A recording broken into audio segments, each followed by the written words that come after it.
Who have been the greatest libertarian influences in your life? Join Richard Ebeling and me in this week's segment of the Libertarian Angle as we talk about the libertarians who have influenced our lives.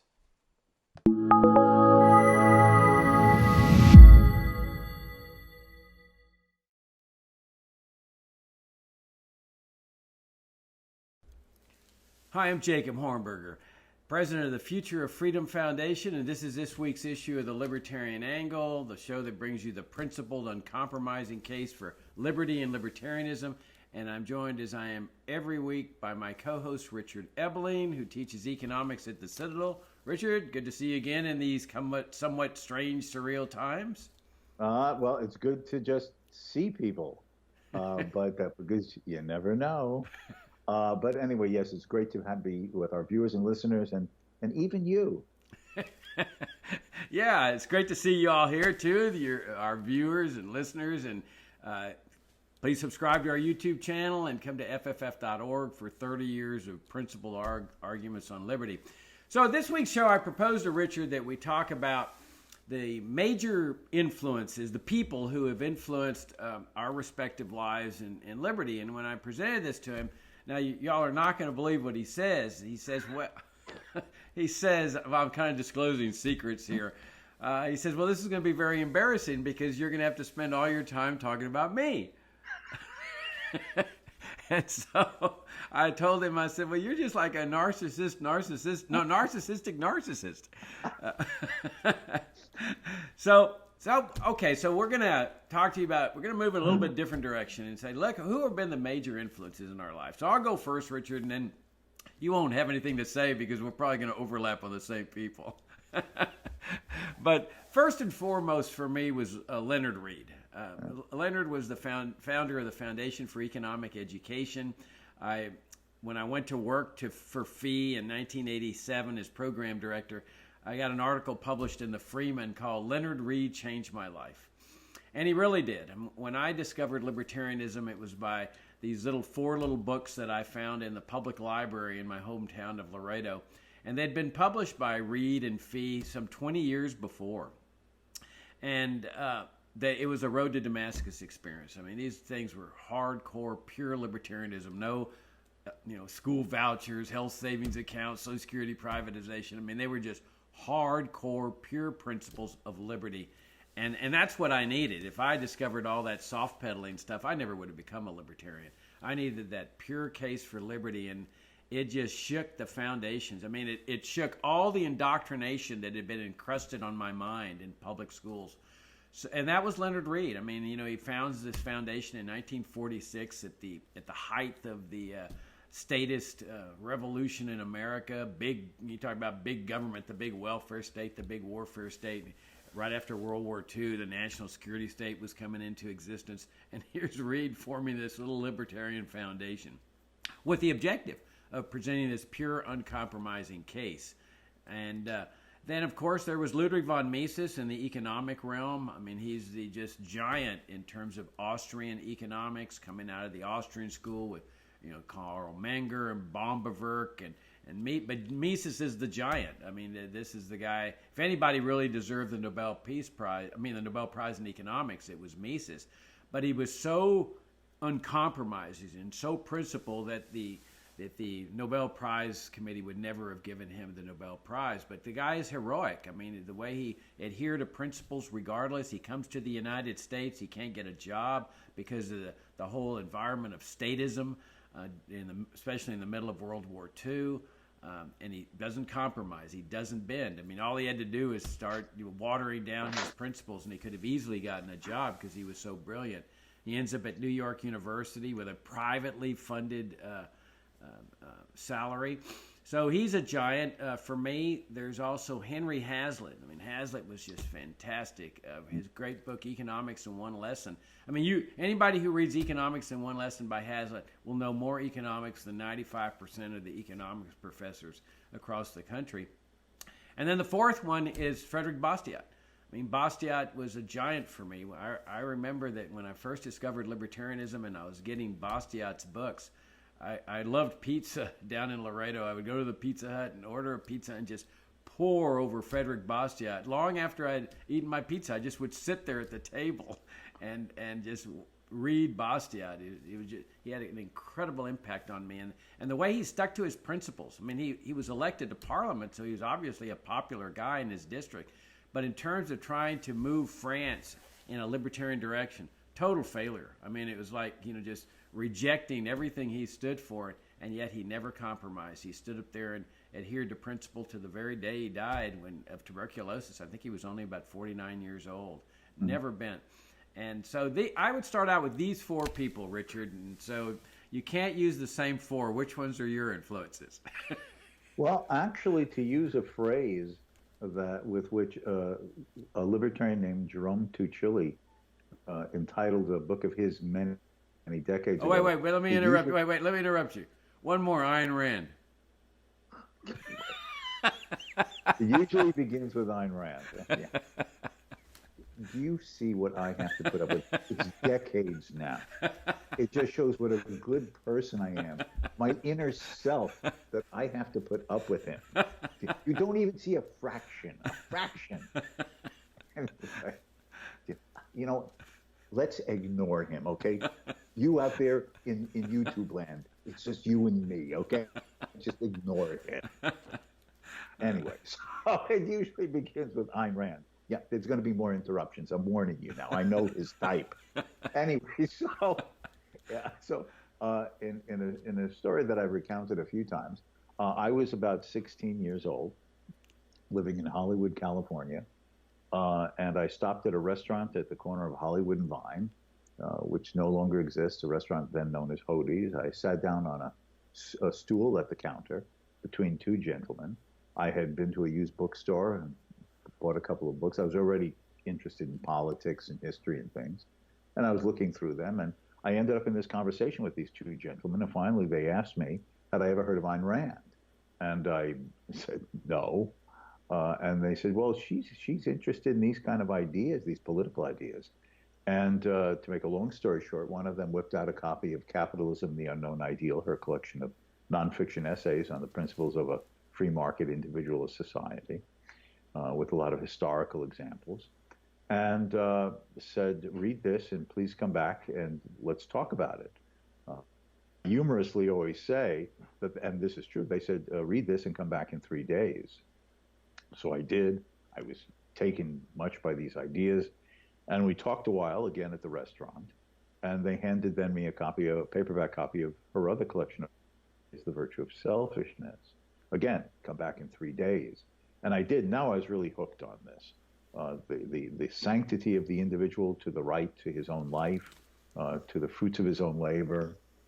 No one has a claim to him on his mind or the products of his labor without his voluntary consent. And then they said, well, she has this novel, and then whips out a paperback copy of Atlas Shrugged. And my heart sinks. I just know they're going to say, come back in 3 days. This is like a book that's over 1,000 pages. Fortunately, the other one looked at me and said, come back in 10 days. As I like to say, I wiped the sweat from my brow. But anyway, I came back in 10 days. I read the Gold Speech 3 times, and I was hooked. Now, what happened was that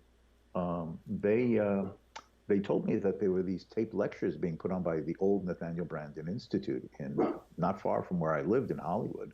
So I started attending those, and they would have a break in the taped lectures by either Ayn Rand, Nathaniel Branden, Barbara Branden, and so on. Get a cup of coffee, visit the restroom, and there would be this bookcase, books recommended by Ayn Rand.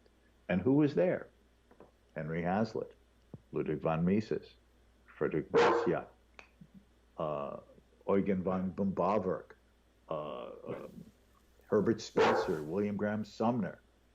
And as a consequence of this is how I got sucked into all these other ideas. And then shortly after that, I was in high school, I had a part-time job at the Hollywood Public Library, and browsing through, I was in charge of the magazine collections. I found that they had the Freeman. I came across the Freeman. And I started reading these issues of the Freeman and started communicating with a longtime staff member at FEE, Bettina Bien Graves. And she then turned me on to far more both Austrian economics and classical liberal literature. Um, she sent me copies of Leonard Reed's books. I think the first one I read might have been Anything That's Peaceful, one of his classic books on these principles.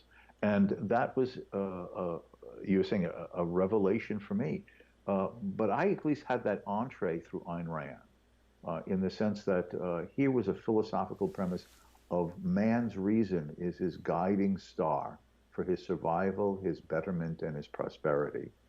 That it is ethical and moral, and the only decent society can be based on the principle of recognition of our respective individual rights, and that any proper moral human relationship must be based upon voluntary consent, in which each is serving their own ends through the free exchange with others. And of course, as I was reading more economics, well, that's just a variation of Adam Smith's invisible hand. Each man pursues his own self-interest, but to achieve his own purposes in an arena of division of labor and voluntary exchange, you can only do so by bettering another person. I can't steal from you. I can't defraud you. I can't kill you in a free moral society. So how do I get what you have that I would desire? I must use my ingenuity, my creativity, my physical and mental talents and skills to figure out what is it that I could offer you in trade that you would value enough to part with what you had that I desired. And therefore it becomes a win-win situation. Each gives up that which they value less highly to acquire from the other more highly. So this is a situation that is both enhancing the human condition without any one having to sacrifice for the other, and follows the ethical principle that we respect each other's freedom and right to say no, as well as to say yes in human relationships. And then in spite of Jacob's restrictions, that's my dog. He was going to say that he had other people he wanted to say influenced him. Fritzy, Fritzy, come here. Fritz, quiet. We're going up in my attic. Anyway, so the discovery of through Ayn Rand, actually, Ludwig von Mises, is what. One second, Fritzy, come here, come here, come here, come here, dog. Come on. You're going to be a star. Come here, come here, come here, come here, come here. Fritzy, come here. The world has to see my dog. Fritzy. Here's our poodle. There you go. The world gets to see that you're a star. Okay. Oh, God. Anyway, but the discovery of Mises's work, basically through Ayn Rand, was a revelation, because here was not just a defense of the free society, individualism, the power of the market, ethically, but here was a profound entree into understanding how economic liberty assures our personal freedom, but is the wonderment of human betterment and prosperity, and a way of looking at the nature of man, the role of markets, the importance of prices, the nature of market competition, and the benefits it serves, the dangers of government control, planning, and regulation, and therefore that in the human condition, you have a choice, either free voluntary arrangements through market competition or command and control by the state.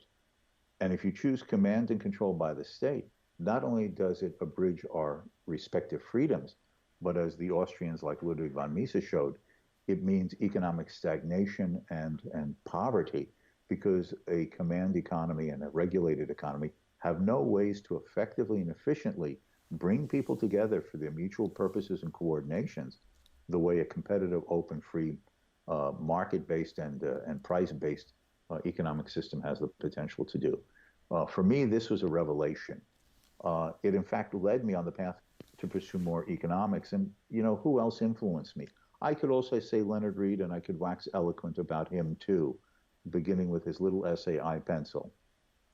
I could refer to Friedrich Bastiat, who had both clarity and wit in every debunking of protectionism and socialism he ever wrote, and never insulting or offensive. But I would be remiss if I didn't say that another profound influence on me in these directions was Friedrich Hayek. Now, many people who are particularly strongly libertarian often find weaknesses, compromises, inconsistencies in Hayek. What I can say is that following in those Austrian footsteps, particularly inspired by his mentor, Ludwig von Mises, in the old days of Vienna in the 1920s, Hayek profoundly developed those Austrian ideas of spontaneous order, the power of prices to bring together and coalesce in an integrated fashion all the divided and dispersed knowledge that exists in our individual heads, but which exists in no one place, and therefore no central planner can ever fully know and master and utilize better than leaving us all free and coordinating all we do through the communication system of the price mechanism. That's a profoundly influential. And just an aside, if I can just continue with, on this, is that I also had the opportunity to get to know Hayek in the 1970s, 1975 and 1977. I had respectively 2 summer fellowships at the Institute for Humane Studies when they were still headquartered, as they were years ago, in Menlo Park, California. And the senior summer fellow there on site was Friedrich Hayek, just after he had won the Nobel Prize in Economics in 1974. And fortuitously, his office was only a couple of doors down from mine. And it gave me the opportunity to interact with and go and have office meetings with him on almost a daily basis whenever he was around. And from him, I came to understand humor, self-deprecation, and the profundity of his thought, while not being arrogant or elitist. He was one of the great thinkers of the 20th century who would just make his time available, share his experiences, his background, his ideas, stories of his great conflicts against socialists or Keynes himself in the 1930s, but in a way that showed the profundity and the insightfulness and the importance of his thought. As a Friedrich had a great influence on me.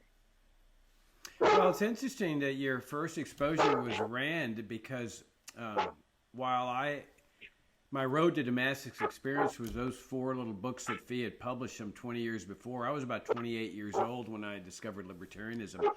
But when I was in law school in the early 70s, I had to drop out for 3 months to go attend infantry school at Fort Benning to fulfill my obligation in the reserves. And then I had 2 months of free time. And so I went to Dallas and got a job waiting tables in a restaurant there to make some extra money to get me through my last semester and a half of law school. And so I had my afternoons free. I waited tables at lunch and at dinner. And every afternoon I would go home and watch the afternoon movie. And one time, I think it was called Bowling for Dollars. And Yes. You remember that in Dallas? I remember that show, Bowling for Dollars. Yeah, well, so this, all of a sudden, it's The Fountainhead, the movie with Gary Cooper and Patricia Neal, I guess. And I was mesmerized. I was just gripped by this movie. I was like, wow. I mean, it was just touching all kinds of chords. And, of course, this was based on Ayn Rand's novel, The Fountainhead. So, and it said that at the end, based on Ayn Rand's novel, or maybe at the beginning. And so I went out and bought the novel. And I just poured over it. And I thought, this is great stuff. This is fantastic. This is the way I feel. And but it never occurred to me to go further and go look for other books for us. So what it really did, it just planted a seed. And that seed then was ready to germinate when I discovered those 4 books by the Fiat published.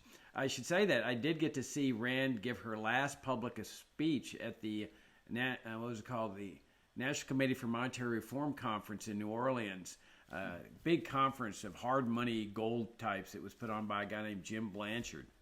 And she gave her last speech, and she must have been sick at the time, and because she died shortly after that of cancer. So that was a real highlight, too, to be able to see her give that speech. And I thought I'd share with our viewers a story with you and me, Richard, when you invited me to go visit the apartment, to go visit Margit Mises, Ludwig von Mises' widow, in New York City.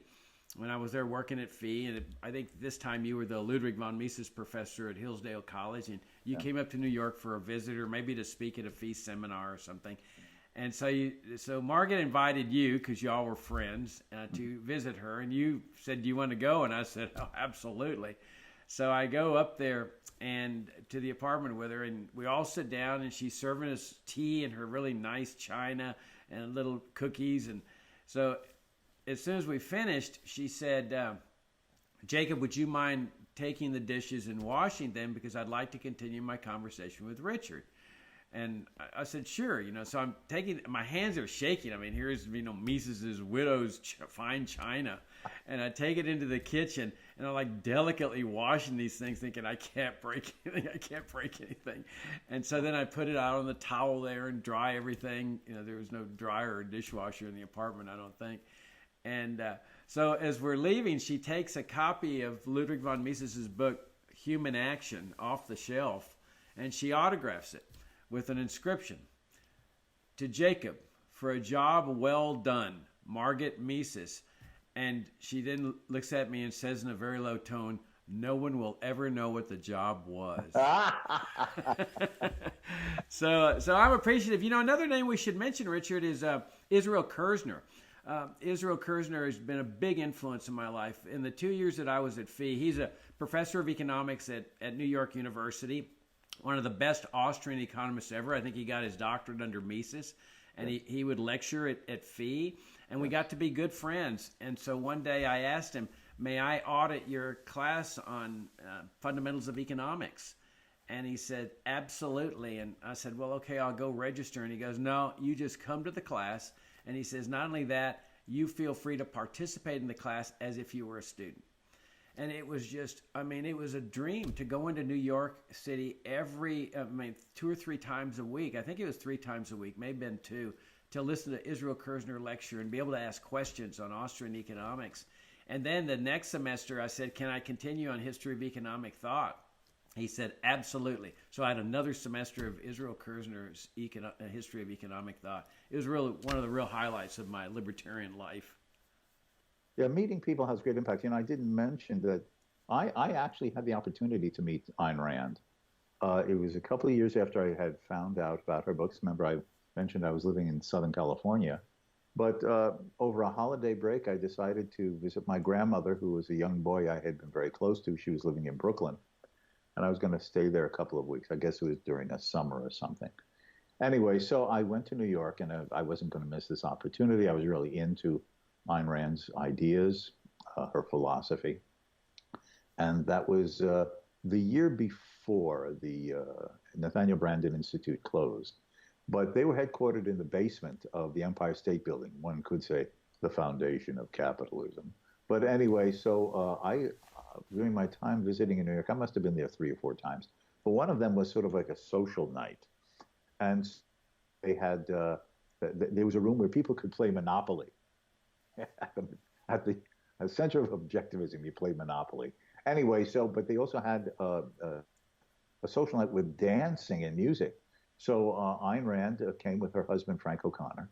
And for some reason, I have no idea why, she was dressed in a red denim railwayman's outfit with like a little conductor's cap, like on a train conductor.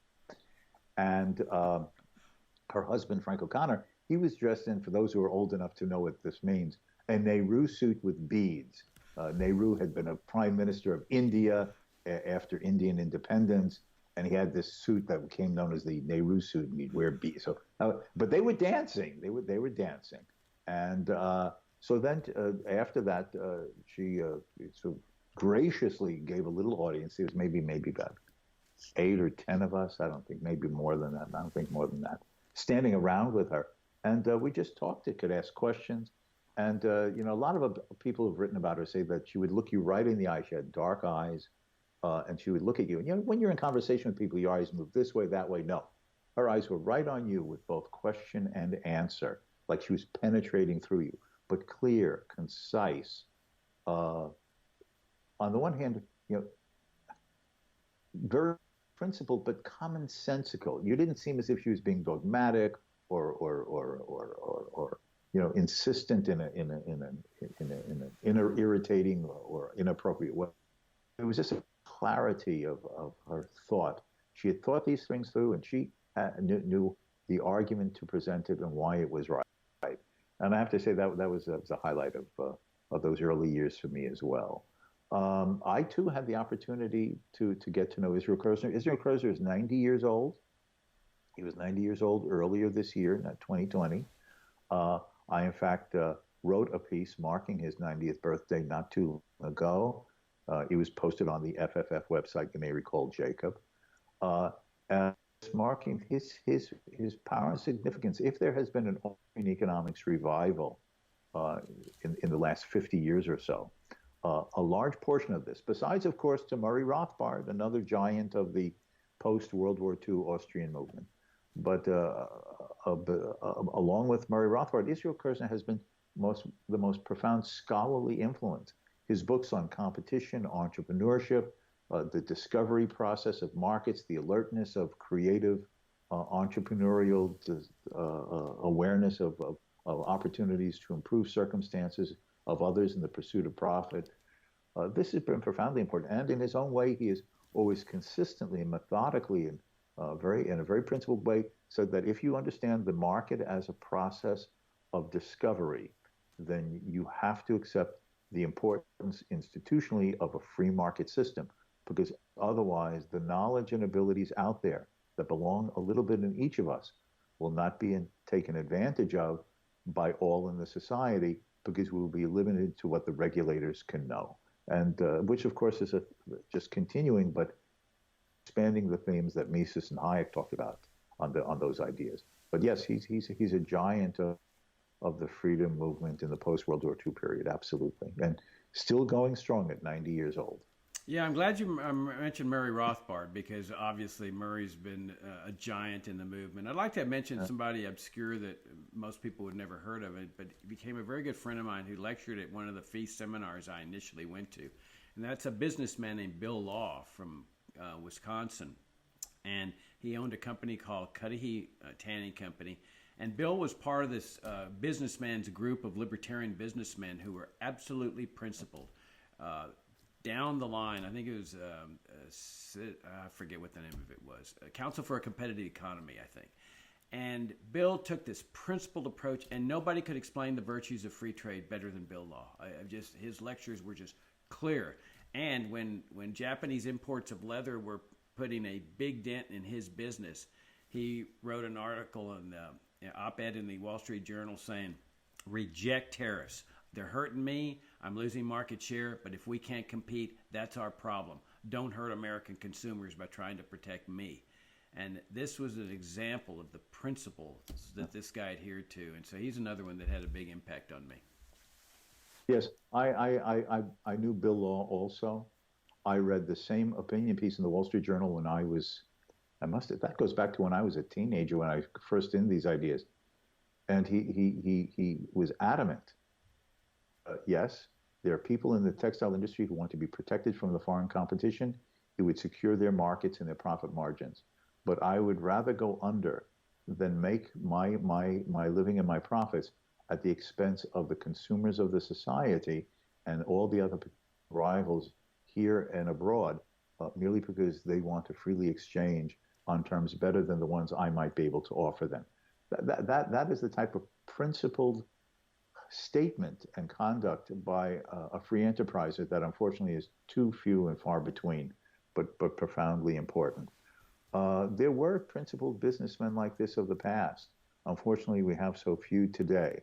But that just means that we need to redouble and reinforce our efforts in the cause of liberty and freedom, and not waver, particularly in times like these, on making the principled and uncompromising but reasoned and calm and deliberative and persuasive case for freedom and the free society.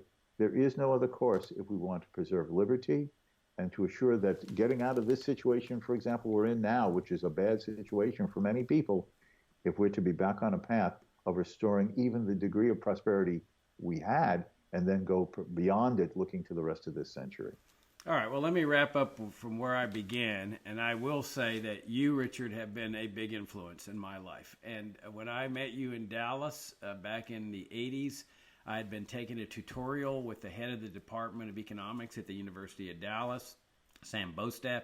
I'd hired him to tutor me in Austrian economics, and we had gone through Adam Smith's Wealth of Nations, the classical economists. We'd gotten up to Carl Menger's Principles of Economics. We'd done Bombewerk.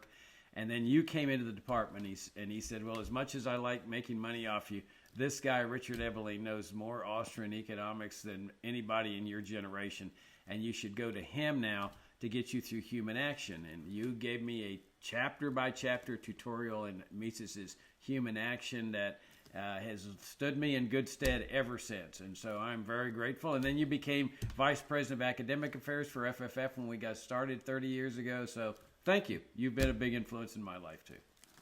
And I'll just say is that having Jacob as both a friend and as an intellectual companion in these adventures over all these decades has been a great reward and a stimulation for me to keep correcting his errors. On that eloquent, very false note, we will wrap things up. Thank you for tuning in. Subscribe to our YouTube channel. Come see us at FFF. Send us some emails. And thank you for tuning in. Thanks for your support. And Richard, I'll see you next week. Next time. Bye-bye.